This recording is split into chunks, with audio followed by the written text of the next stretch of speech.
equipped with the YF-120. I don't recall Barry Watts, although the name has a familiar ring. He was right about supercruising for the whole sortie, as that's the definition, P'(S) equals 0, but he was wrong about the number. Jim Sandberg, test pilot of the YF-120 powered YF-23, told me a few years ago. The one you quoted was just a bit shy for our PAF-1 that was equipped with the relatively underpowered YF-119 engines developed by P&W. My airplane, PAF-2, equipped with the more powerful YF-120 engines developed by supercruised quite a bit faster, very fast, as the USAF censors advised us to say. The final production version of the F-22 Raptor also cruises at speeds greater than Mach 1.8 without afterburner, but its endurance is much more limited. In fact, operational Raptor pilots tell me that it's not very useful during real-world missions. Supercruise is impressive on paper but not very practical in a fighter with limited fuel, a senior Air Force F-22 pilot said. I would much rather have an aircraft that accelerates and gains energy back quickly than one that supercruises.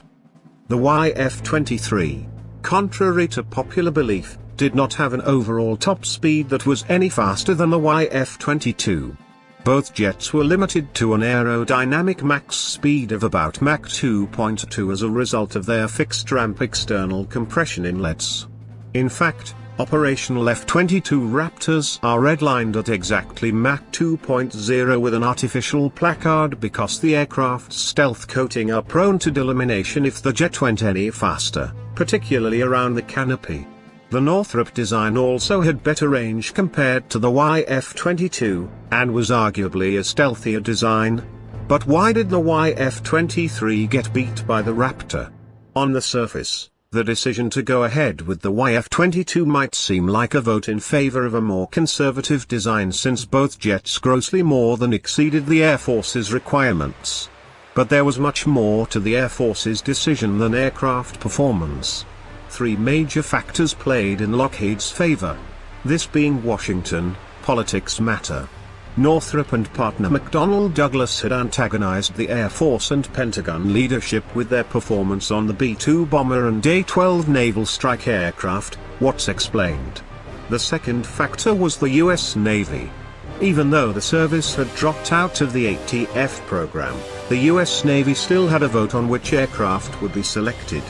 The Navy's choice was the naval variant of the YF-22 design, which looked like a bizarre hybrid of a Raptor and F-14 Tomcat with variable geometry wings. The team, working hard on every detail of our NATF, Naval Advanced Tactical Fighter, design in late 1989 and early 1990, produced a very stealthy swing-wing fighter that could supercruise. It was very suitable for carrier operations, according to Sherm Mullin, the Lockheed Skunk Works lead for the ATF program.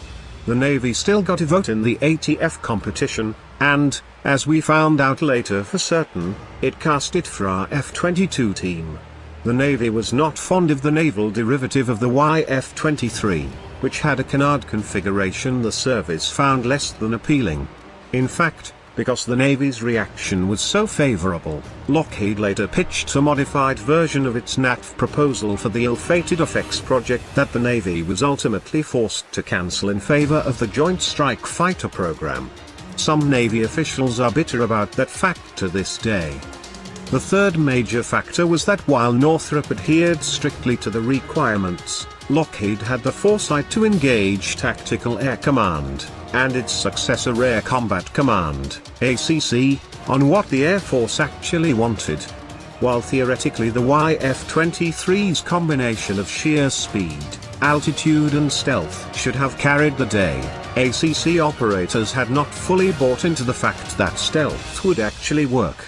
Instead, ACC operators wanted to be sure that the ATF was maneuverable enough to defeat any comer in a visual range on